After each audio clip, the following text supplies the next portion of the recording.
তুমি কলৈ গলা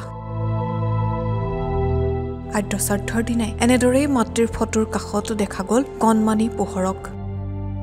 সিটো নাজানে মাক যে কেতিয়াও তাৰ কাষলৈ উভতি আহিব নোৱাৰে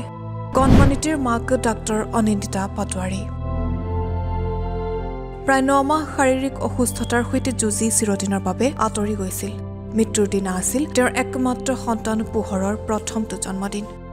অনিন্দিতা অসুস্থ হৈ থকাৰ সময়ত স্বামী ভাৰ্গৱ কলিতাক জনোৱা এটা বিশেষ অনুৰোধ ছ'চিয়েল মিডিয়াৰ জৰিয়তে শ্বেয়াৰ কৰিছে ভাৰ্গৱে